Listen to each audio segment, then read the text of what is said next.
may remember me from my television shows in the 1980s and 90s, and now I host two regularly live streamed virtual magic shows. One is a showcase for some of the greatest magicians in the world, and the other is a talk show featuring some of the most inspiring conjurers of our times. Welcome now to Magical People.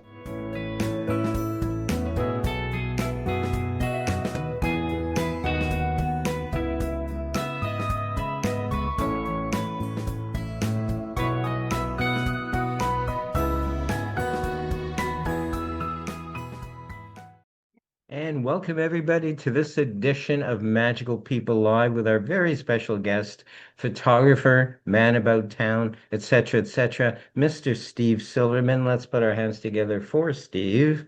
Thank you Yeah, very much. Hey, welcome. Pleasure being here. it's an honor to have you here, Steve. Now, I often don't do this, or I don't do this very often, but I'm going to read Steve's bio as I found it on his website because um, it's impressive to me. A native of Toronto, Canada, Steve Silverman is a Canadian award-winning fine art photographer with a keen and unique artistic vision. His love and appreciation for black and white photography are reflected in his dramatic landscapes and engaging cityscapes from across Canada. Steve's photos are visual metaphors. They are an intimate, interpretive vision of the world around him. He creates implied comparisons that forge links between the mundane and the sublime. His technique of photo impressionism serves to evoke mood and emotion rather than capturing the literal representation of a scene or landscape. He will often use strong tonal contrast and textures in his photos, and his style is easily recognizable by his use of strong leading lines combined with the interplay of light and shadows to create depth, giving a two-dimensional image the illusion of three dimensions. Simply put, he can transform a simple, banal scene into a compelling black and white fine art photograph. Steve's photos have been published internationally in books and magazines. He's also a guest speaker at local GTA camera clubs. Steve works in conjunction with several Canadian art galleries and publishers on a variety of corporate and home decor fine art projects. Steve, wow, I said that all. I don't believe I said it all about you. I guess that's the end of our show. We don't really have time for Okay. anything else. Well, it was nice. It was great meeting you guys. No. Um, Steve and I go back a long ways, and as I was reading your bio, I remembered a lot of stuff. Steve and I worked at a place called Century Department Store in the ad department, rather, back in 1980-ish or so, Toronto, Canada. And he was the copywriter. He would write copy for the products. I was one of a couple of layout artists as well who would figure out where stuff goes. And so it dawned on me in that bio, you probably wrote the copy for that because it sounds pretty impressive. yeah, well, it wasn't really the highest paying job that you'd ever want, but it was just like at that point, it was like as it was for Mike, it was a stepping stone onto bigger and better things, hopefully, which did eventually come, but it was years later. Yes. But at least I got to meet Mike, and it was for a very short period because you were there for about a year and then you left, and then I left, so and then I went on to something else. But it's great to be here. Yes, it's great to have you here too. Now, I am going to talk about, we spoke a little bit before the show about technology nowadays. I used to be a photographer, not at the level that you're at by any means.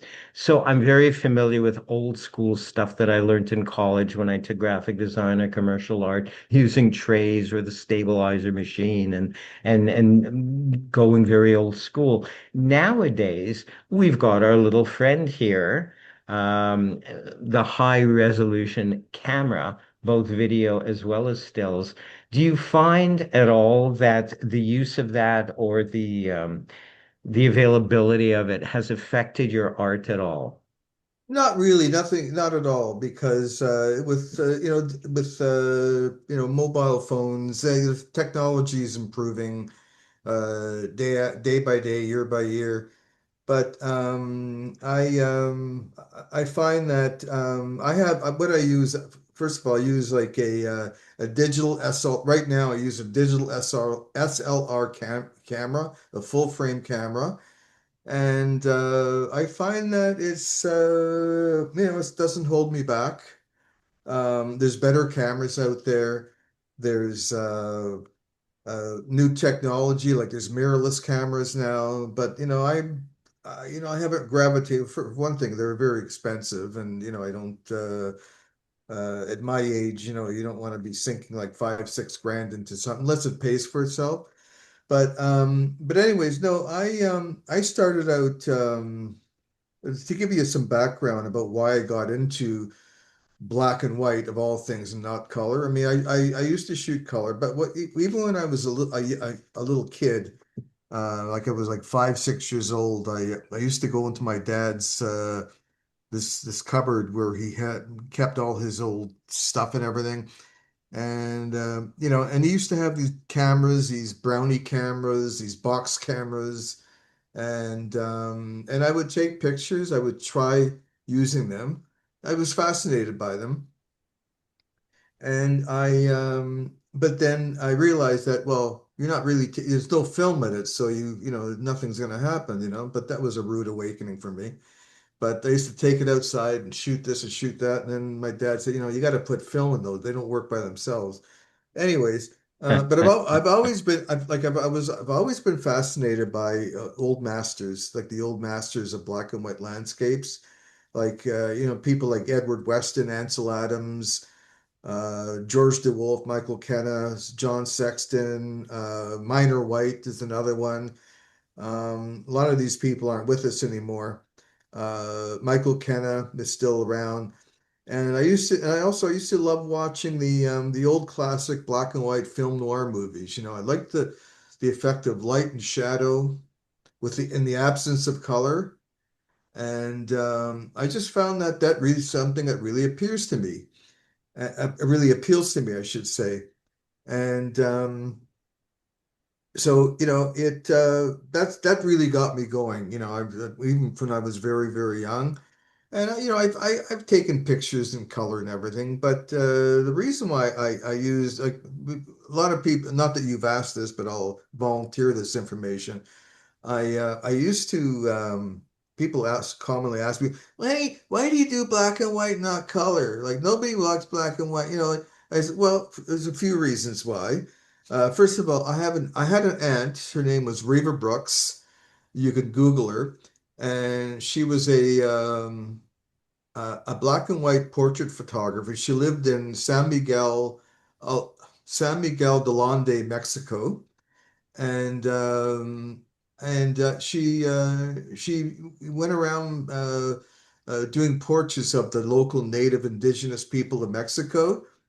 And she'd come to Canada maybe once or twice a year, and she bought me my first real camera, and she brought it for me, and she was an inspiration for me, so I thought, like cool, like I like her stuff, and I want to do something like that, and and the other thing is that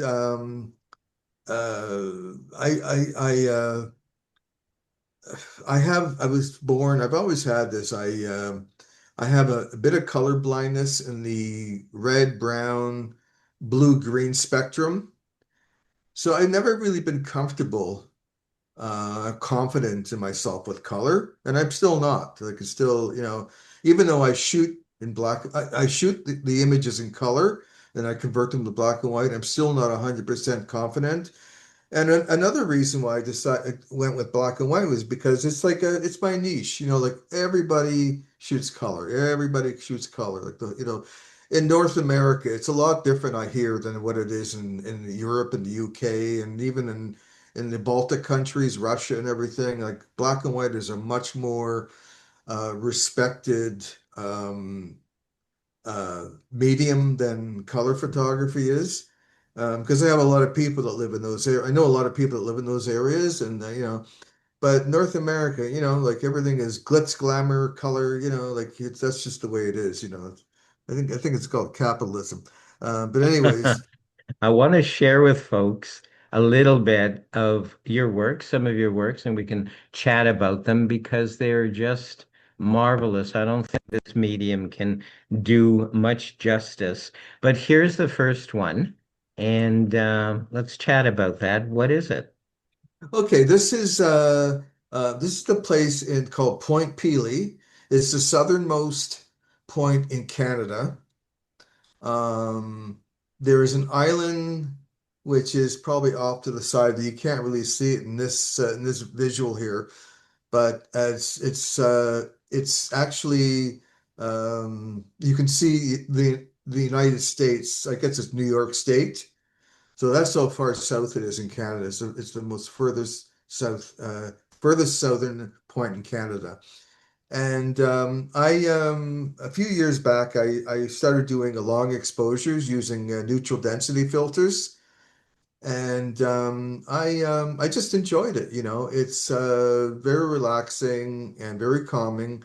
And so this is an example of a long exposure shot. It was a sunny day, but the sun wasn't too bright. It was kind of like subdued in the clouds in the sky, as you can see that.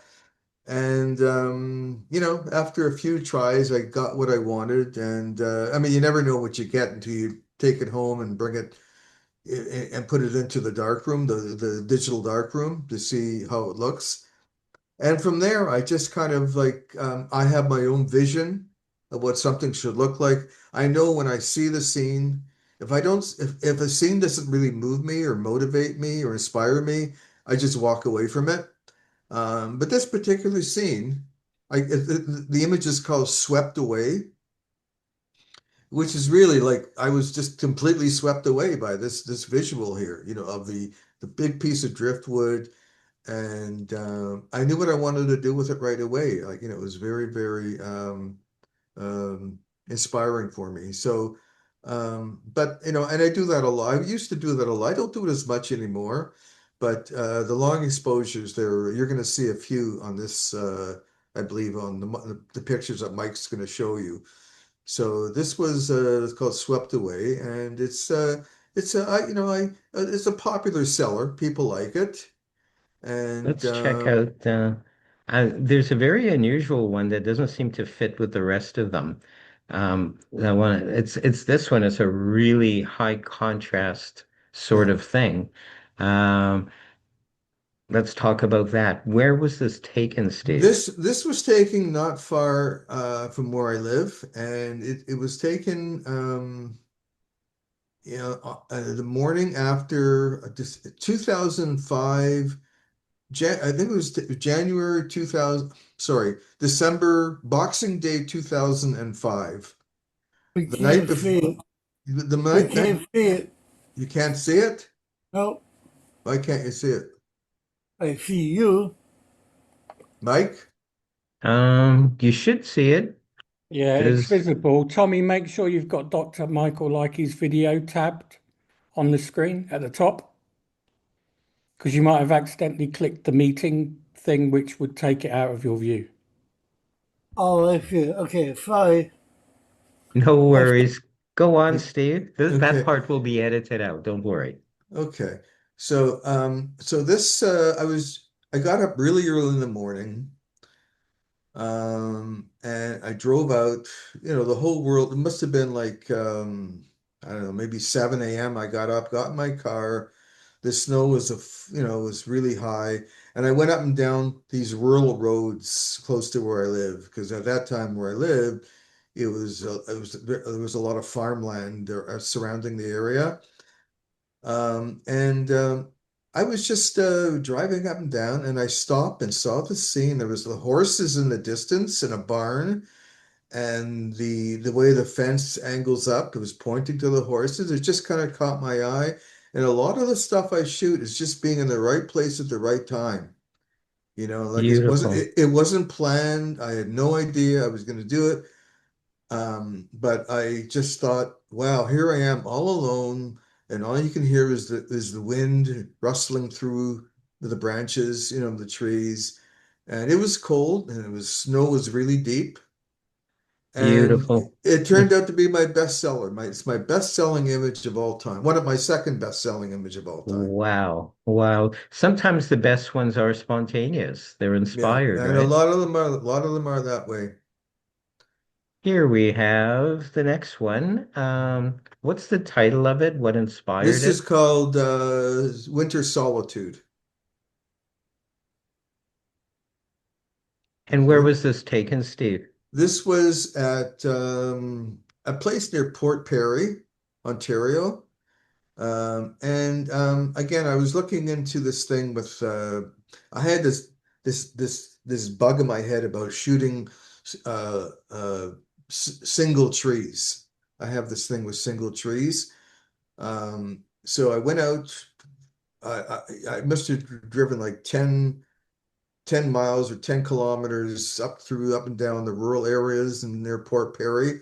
And I saw this tree in the middle of the land, of the middle of a field. And I took the shot. It wasn't a long exposure, it was just a regular shot. But in the editing process, I like to give it my own. I mean, I don't document things, okay? Like I'm not a documentary or journalist photographer. I I I see things, I know how I want it to look, how I want to turn it into art, and I knew I wanted a square crop. And sometimes you have this mind's eye view of what you want, and you take the shot and you go back and you create it, and you put it into the editing software, and you do things to it, and this is what I come up with. But again, it's Beautiful. it's very popular. I've sold quite a few of these all over the world actually, and people like it. And I mean, I like it too. But It's gorgeous. I love it. I love it. So, this one is quite striking. I remember seeing this somewhere. yeah. Where is it? This is in Grossmorn, Newfoundland, which is a very if you've never been there, you really should go because it's the most unique geologically.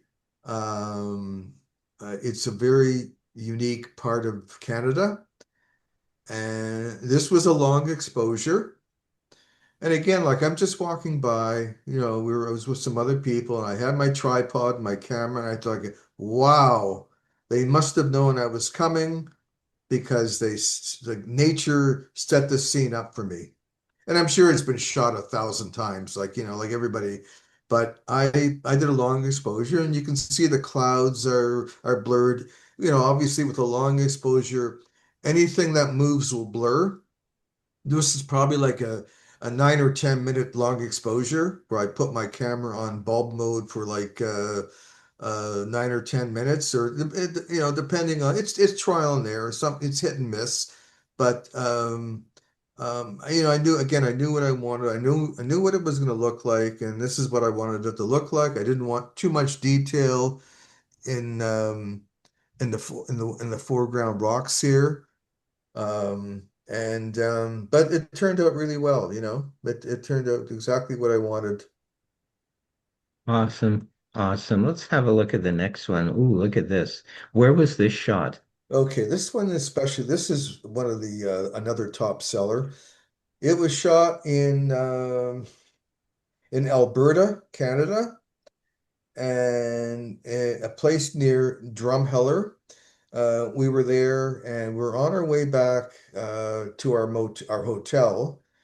This was in July 2008, and we're on our way back to the hotel, and it started to rain, but the sun was setting. And Ooh. I stopped by the side of the road, and I said, "Wow, I got to get this shot. It's really critical. I have to get. I love it." So I grabbed my tripod, grabbed my camera, ran across a farmer's field. I mean, they could have shot me, like for trespassing, but luckily they didn't next time. But anyway, so and I what I did was I took the only way I could shoot this because it was so bright, that like the dynamic range wasn't good enough. So like my camera couldn't handle the dynamic range. So I had to do multiple exposures, and then I blended them in Photoshop. Beautiful. What So, Photoshop program do you use? well, I use Photoshop and I use Lightroom. It's just Photoshop. I got like Photoshop is Photoshop. It's like Yes. I don't chintz out on software because I've tried other lesser known software and they don't get the same results. Yes. Now, what I should have done is I should have given you the images a higher resolution because I see them, they're a little bit, at least on my end, they're a little bit pixelated. But the thing with this thing was that the sky had, as the sun was setting, a rainstorm came and it was like what do they call it? The perfect storm, literally, the perfect storm. Yes. So it turned out really well. It's very very popular as well, and I do editing. I try not to do too many enhancements. Like I don't move mountains or houses. You know, what I mean, like some people are really into this digital manipulation. I do have my own workflow for what I do to images, and I occasionally I'll take out if something in the image is if it bothers me, I'll just remove it, clone it out. Yes. Yes. These remind me a little bit of sentinels, if you will. And with the Yeah, sun, the yeah, brightness behind it, it almost has like a superhero quality to it. yeah. Yeah. So So this was a long exposure. No, wasn't a lot, sorry. This one look, here, yeah, that's so awesome. so in addition to long exposures, I also have an infrared camera.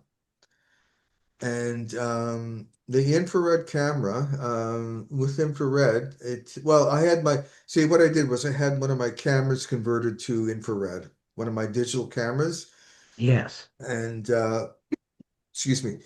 So I was out with a buddy of mine, and this particular guy, he turned me on to infrared. So we went out somewhere to, I don't know, Mike, if you remember the Holland Marsh. It's where they grow all the fruits and vegetables. It's like a real flat, wet area northwest of the city.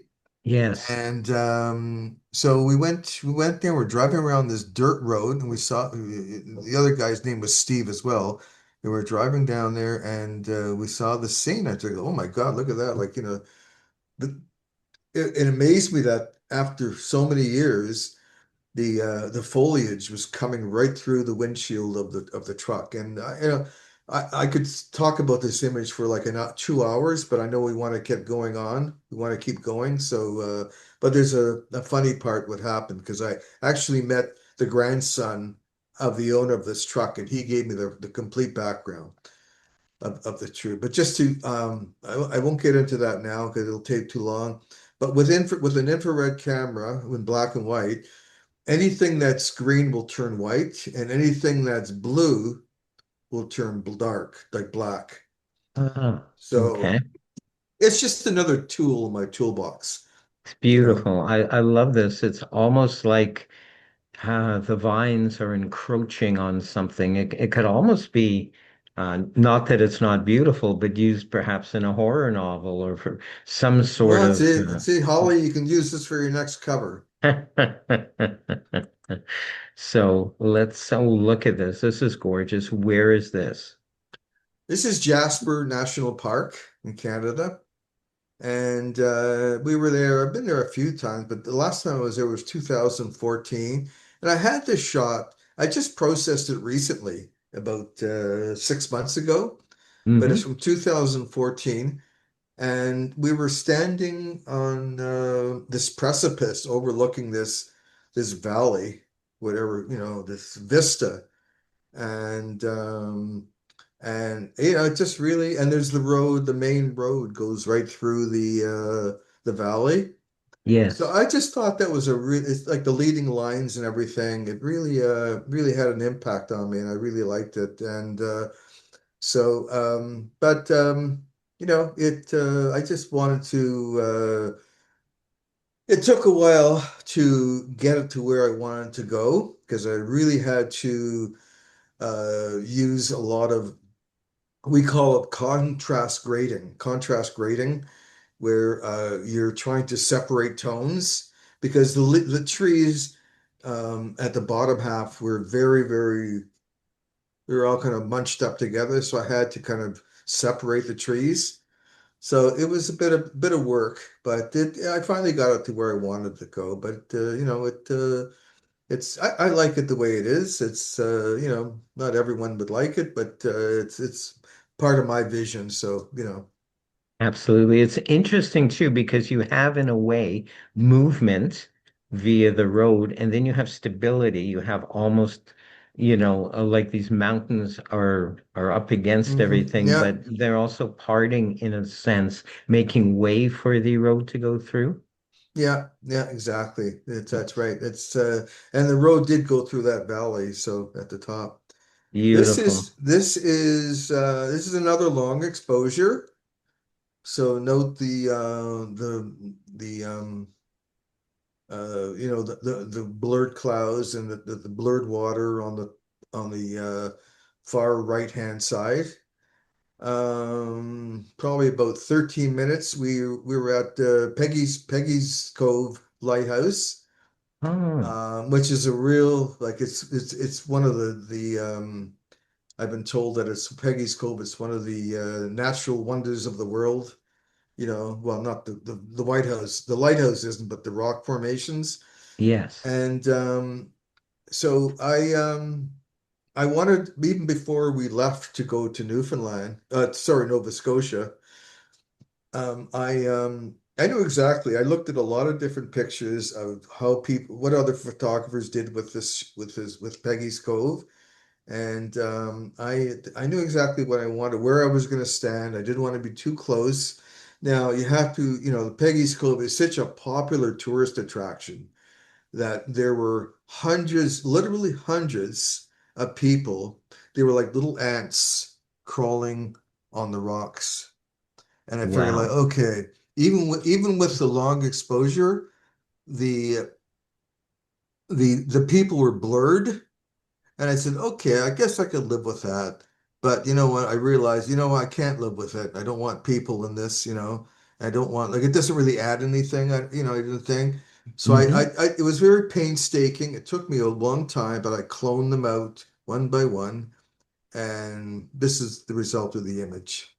It's gorgeous. It truly is an example of photo impressionism. I love that expression Yeah, because many people are familiar with the artistic movement of impressionism, usually done with paint by some of the old masters.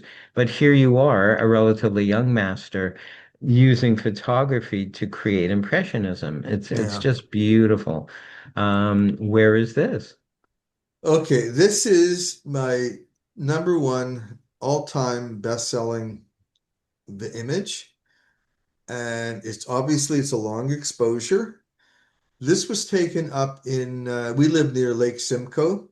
Well, not near, but we're like maybe like 20, 30 kilometers away from Lake Simcoe. It's north of us. And Lake Yes. Simcoe, it's a big lake and it's a real cottage country area. And so I remember my wife is home. It was in May. My wife is home sick in bed, and I figured, like, you know what? I have to do something. I'm gonna go out and take something. It was a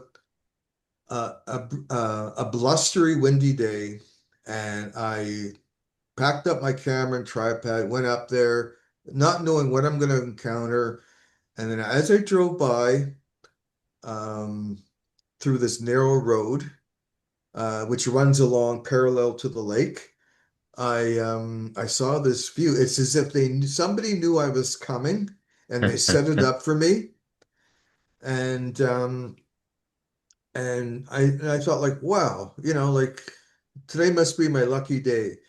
So I unpacked my equipment. The road was very narrow, and luckily it was a miserable day, so there wasn't a lot of traffic going through because it was a very narrow road. And it was very windy, and I put my and so I had to make sure that the tripod didn't shake, right? So I had like a sandbag on my tripod to weigh it down, and I was just kind of holding my breath, and I was worried that believe it or not, and you never know it, but the waves were lapping up against the jetty. Okay. Like, like even though it looks like it's a very calm, Hmm. it was very, very turbulent. The water was very turbulent. But after for 10, 15 minutes, I mean, like it just smooths everything out. And I have a technique that I use in post editing that helps that even look smoother. Hmm. So, but I mean, again, it's a long exposure, and no one, it was just being in the right place at the right time.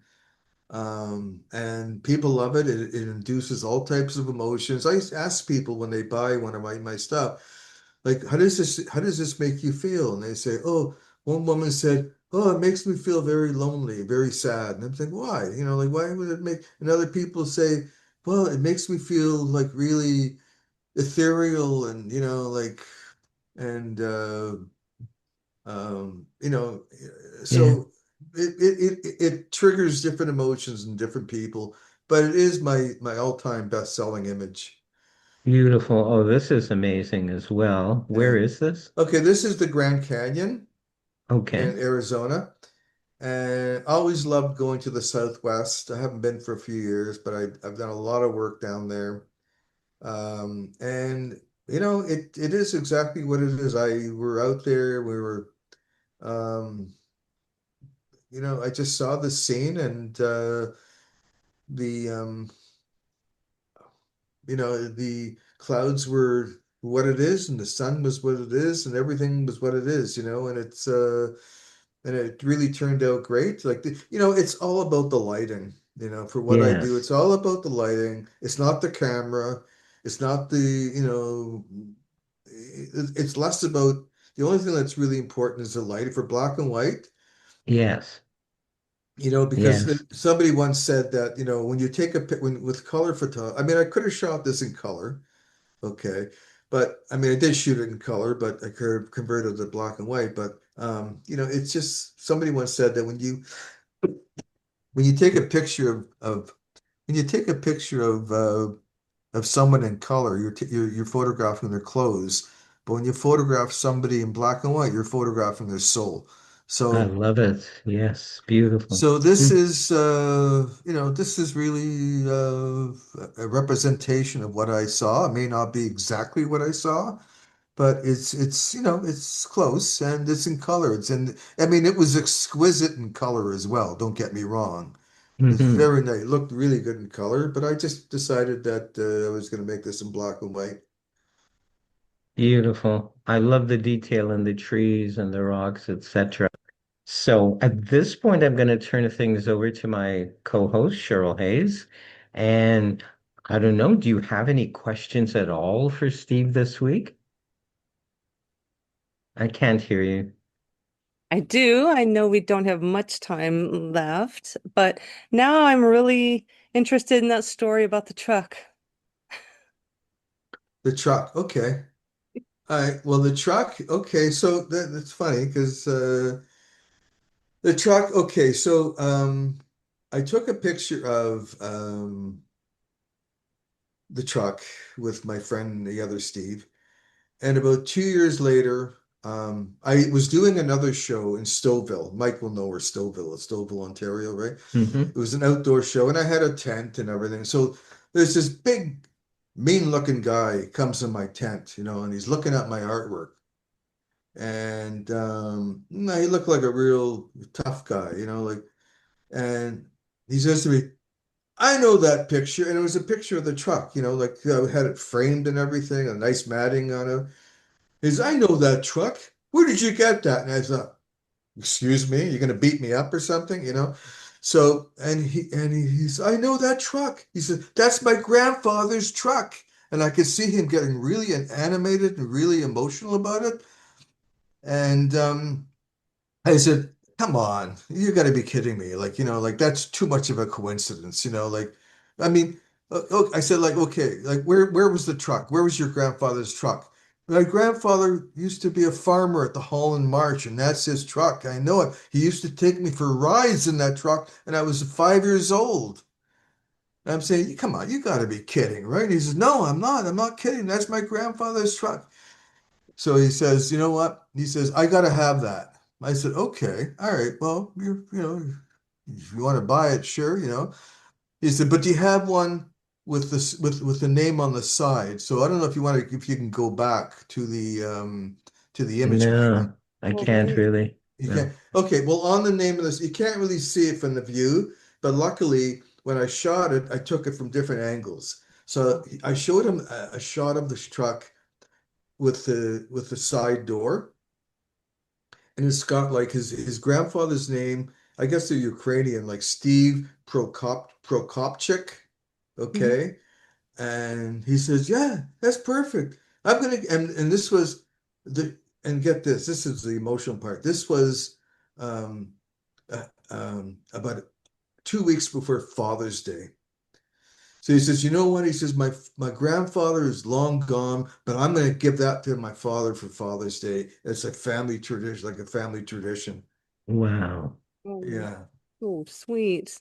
And I thought, wow. And I started tearing up. Like, I thought, well, wow, like this is something that it's never happened to me before, like something like this. So yeah, so it was that's what happened. So that's why I knew the background. I didn't know whose truck it was. I thought it was just some abandoned old truck. And it was like a 1949, Mm. 1950, 1949 Ford something, or it was a GMC or but anyways, I mean, I know nothing about old trucks, so When you got your first camera, you said from your aunt? yeah, but that was a long time ago. That was like when I was Right. like 12, 13 years old, like that like I used my I, that's the first time I had my own camera rather than Hmm. my dad's cameras that never had film. No, Because no. my father never he had camera, he never used them. Oh, really? Yeah. So, yes, did you ever learn to develop your own film? I did at one point I shared a darkroom with a friend of mine. And we do our negatives. I really had a hard time developing negatives because you're in the dark and you're got to wrap this film around this Yep. coil and everything. Oh, And so and then we got an argument. Oh, it's your turn to buy the fixer. Oh, it's your turn to buy the developer. No, I bought it last week. No, you didn't. I bought it. Like, holy Christ! oh Like, dear. this friendship is gonna be ruined because of this dark room, sharing this dark room, right? So Yeah. unfortunately, the dark room was in his house. So I Oh, just said, you know what? It's got to either I'll build my own dark room or but anyways, eventually I gravitated toward digital and in like the early mm, 1999, 2000, whatever, and I've got like 10 digital cameras, which, yeah. starting from this side, I keep getting bigger and bigger, bigger. Um, when you were small, when you were a child, other than photography, what did you want to be when you grew up? Because I know kids they change what they want to be. Yeah, well, it wasn't Anything different? photography. I always wanted to be a writer. Yeah. I don't know why. I always wanted to be a writer. I mean, I was a writer, but I used to write advertising. Like I got into the advertising industry. Hmm. I was a partner in an ad agency, and I did some of the writing, but mostly I got into like account service, client services, because there was better writers than I was, and being a part owner, like you got to make sure the clients are happy. Like it's your money, so to speak, that to make sure that they're collecting money from them. So it was I didn't really do what I wanted to do. But I used to do a lot of writing newspaper ads, Oh, wow. not so much TV, a lot of radio. Really? and a lot of like magazine stuff and just stuff like that. So, Oh, wow. When did you decide for sure you were going to do photography? What set that off? uh, I just always loved it. Um, but I never really thought I'd be good enough to get into it full time to Ah. do it for, there's not a lot of money in that stuff, to be Mhm. honest with you. Like you have to really be good and you have to know a lot of people. So I just stuck with the advertising because that's where the money was at the time. But I guess but when the digital age hit, that the digital cameras came out, that's when I really took the big leap and got into it. You know, Less expensive than having to do film all the well, time. it's still expensive. It's still expensive. Film is easier than film. It's less Yeah. messier than film. And like you can do almost the same thing, like mind you, a lot of digital photographers, they've gone back to film. So, you do what you want to do, what Oh, appeals to you, and that's about all you can do, right? oh, wow. Oh, quick question. I have this debate with people. Do you like the matte finish or do you like the glossy finish? Both have their places. It depends on the image. Yeah. I was shooting for years and years. I used to use a print on a lot of matte paper. But now I'm starting to go into like other like fiber papers and glossy type papers, because it gives you a different feel. And as one gallery owner said, "Oh, I don't care what you printed on." He says to me, once it's under glass, people can't tell the difference anyways." Which, what do you expect a businessman to say, right? Exactly. Just print it up and bring it to my office so I can sell it. Wow. What is the best piece of advice you've ever gotten from somebody? I'm pertaining to what I do, to the photography. Anything. Um, oh, I don't know. That's a tough question. I don't know. You just have to stick with it. Yep. You have to believe in yourself. And many times in my life, I've had relapses where I didn't really believe in myself, and I got discouraged. But I'm still doing it, and I still like it, and I'm doing less shows. I've got a few mobility issues now with my hips and everything, and Mm. so I don't do as much. But I'm still involved with it. I used to do a lot of shows downtown Toronto, and we're doing like maybe 10 shows a year, and which was really good. And so I do less shows now. Oh, wow. Well, your pictures are beautiful. I No, love thank black you, and thank white. you. And I gravitate more towards that too, probably for the same reasons you do. Are there any tips you could give somebody if they wanted to take pictures to get better pictures? Um, well, it's the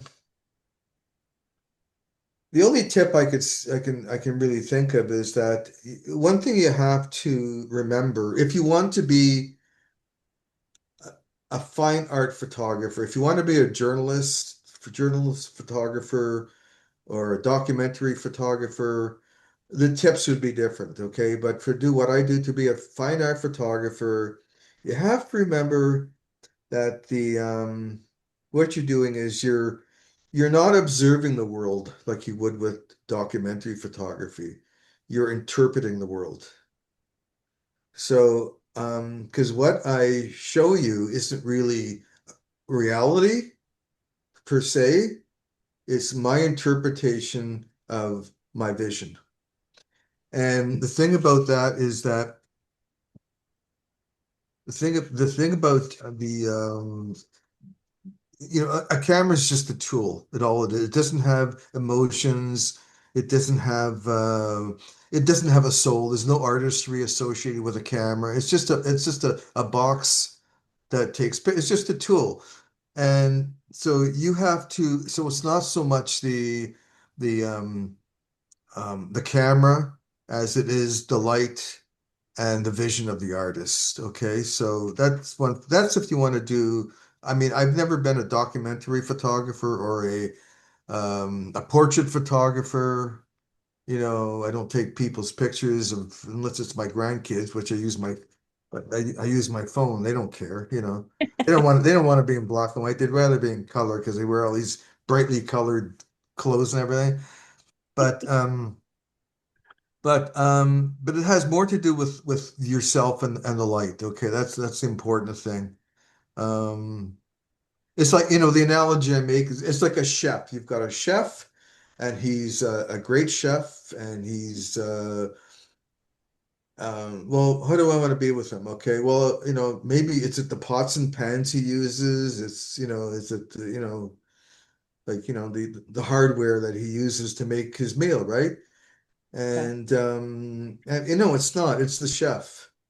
Yeah. These are just tools. It's the chef, and whether it's the right, he knows how much ingredient, too much salt, how much saffron, how much of this, how much of that to put in it, and the way he stirs it up, and the way it's a technique, and that's the analogy I make, to like with with cooking and photography. It's not about the camera because anybody with a little camera can do the same thing that I'm doing here. And it doesn't matter what software you use. In fact, I give I often talk at camera clubs, and I got one in a few weeks actually in Newmarket. And they asked me to speak. So, but I go into that, I go into the whole thing about pre-visualizing and which is not unlike what Ansel Adams used to do too. Like done a lot of reading about him, and I could never really emulate him, okay, because he used film, and he was a real nitpicker. Like he just wasn't. It would take him. He'd go out into the wilderness and spend days out there until the lighting was right. He may go out there and it's overcast, and he's just camp for the night or camp for the day or whatever.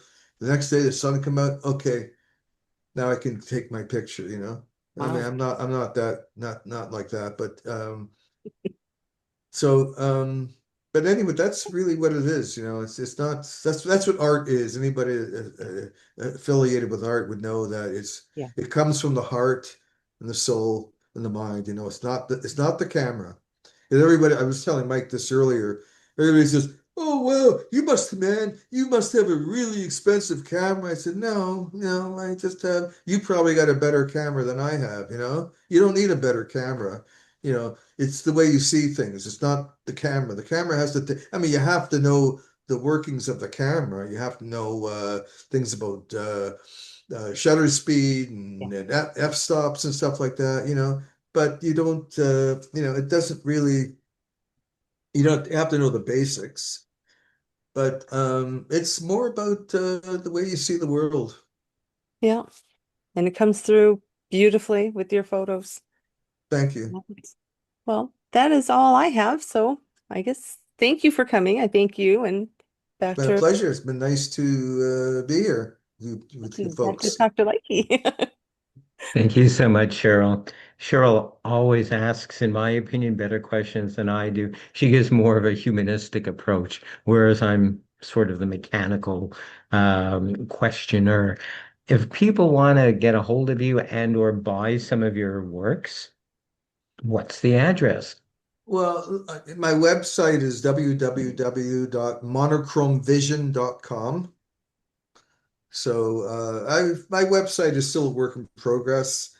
I keep changing it. Not a lot of people buy from my website. Most of my sales are through shows or people I know.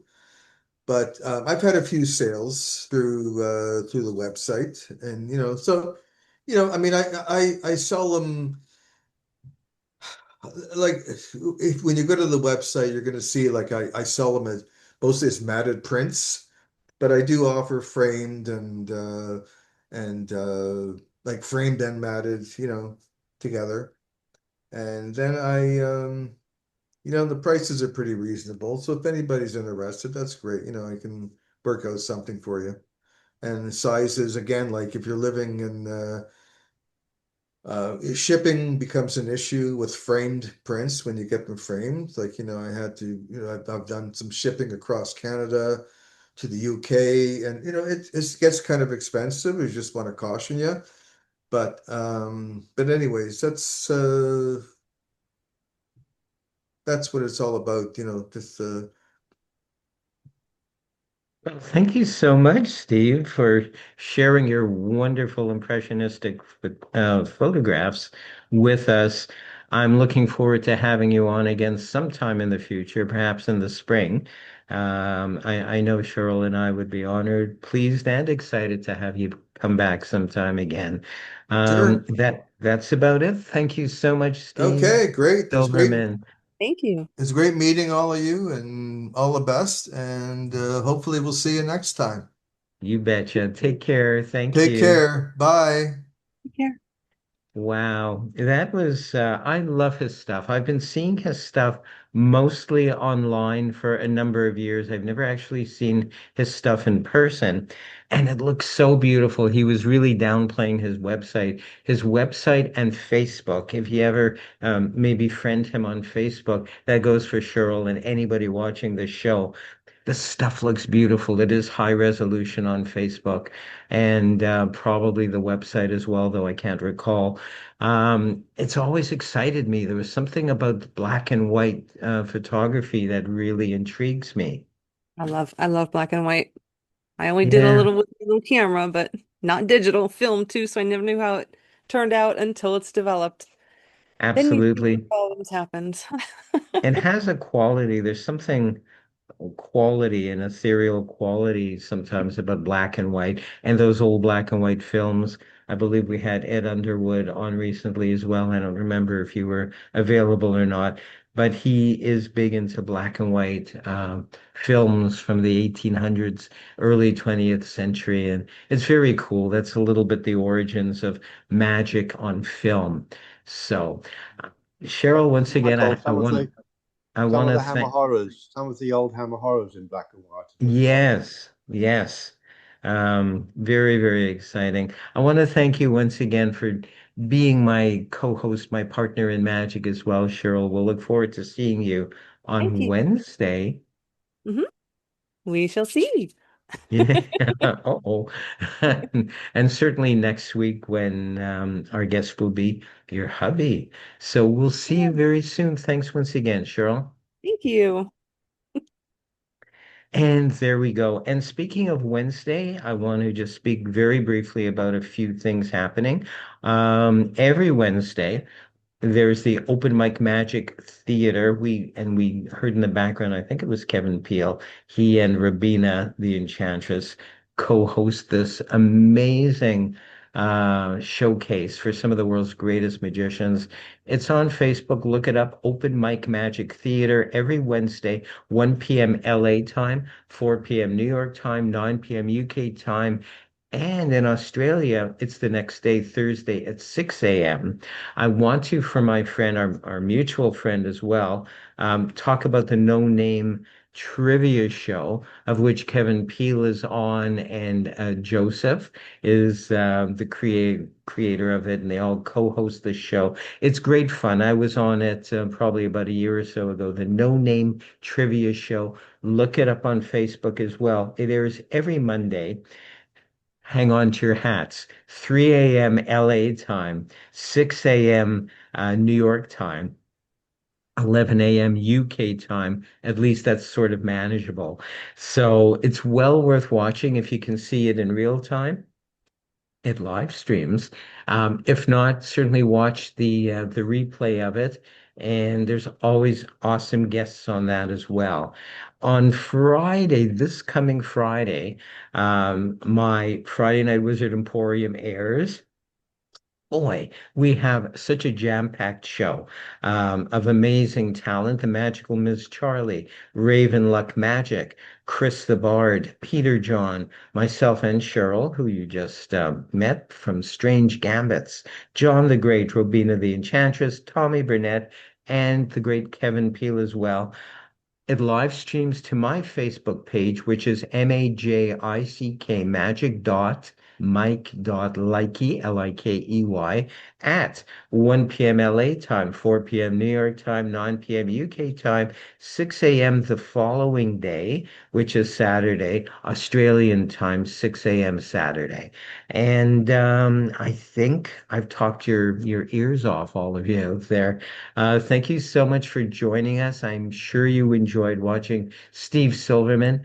And we do this because we love it. We love to share, and we hope to see you all same time. I was going to say same time, same channel, same place. Take care. We'll see you all really soon.